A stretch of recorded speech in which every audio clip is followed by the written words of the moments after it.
Welcome to Whiteboard Programming, where we simplify programming with easy to understand whiteboard videos, and today I'll be sharing with you the difference between VPN and RDP. So let's get started. First off, believe it or not, you can claim the identity of another computer online. Both a VPN and a RDP will do that for you, but they'll give you different degrees of power and are used for different things. This comparison of VPN versus RDP will tell you which one is right for you.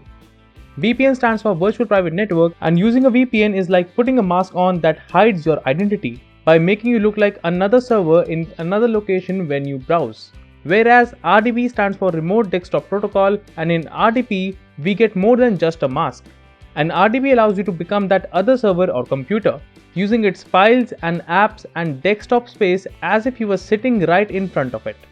You must be thinking by now, doesn't VPN and RDP serve the same purpose? Well, VPN and RDP services are similar in a sense, so it's easy for some people to get confused while understanding them. For sure, both will encrypt your traffic in one way or another, and both will grant you a private access to a server or a device that might be thousands of miles away. To better understand the comparison, let's understand what is RDP or Remote Desktop Protocol in detail. RDP works by creating a virtual connection between you and a remote computer. So have you ever watched a live stream or a video where someone broadcasts what they are doing on their screen? With an RDP, the computer broadcast is screened to you and allows you to control it. You can use the files, programs and computing power on the host computer from client's computer that's potentially thousands of miles away. The advantage of RDP over VPN is that all the power of the remote host machine is at your disposal. If there's a special software that you can only have on the host machine, or if the host machine is more capable of performing computationally difficult tasks like detailing renders, then RDP can be a powerful tool. You can be using a laptop and still command the power of a supercomputer at your fingertips. Pretty cool, right? Well, not exactly.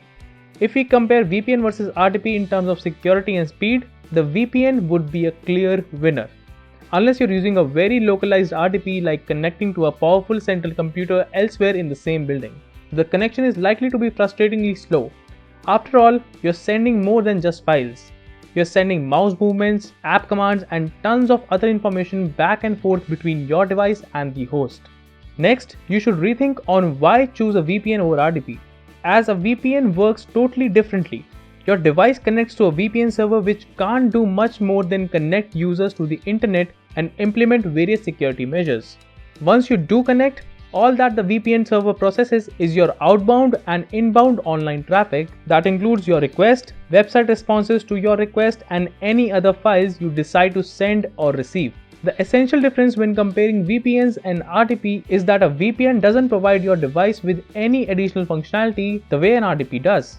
You're still using the same old device, only its IP address has changed, and it is now a whole lot more secure when accessing the internet from your machine. And you must never forget, security and privacy is a VPN's greatest advantage over RDP. Lastly, how to decide on VPN versus RDP debate.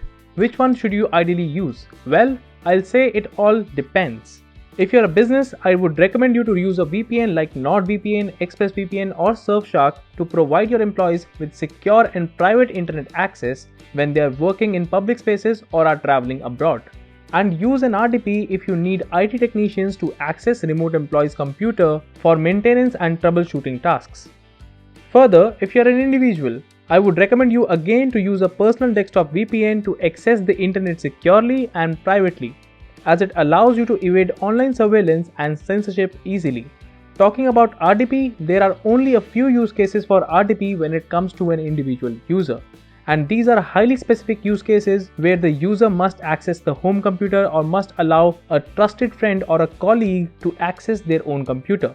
Speaking overall, unless you are a business system admin with special requirements, a good VPN should solve every problem. With that, I hope this video was helpful to you and served value. If you love my content, feel free to hit that like button, and if you haven't already subscribed to the channel, please do, as it keeps me motivated and helps me create more content like this for you.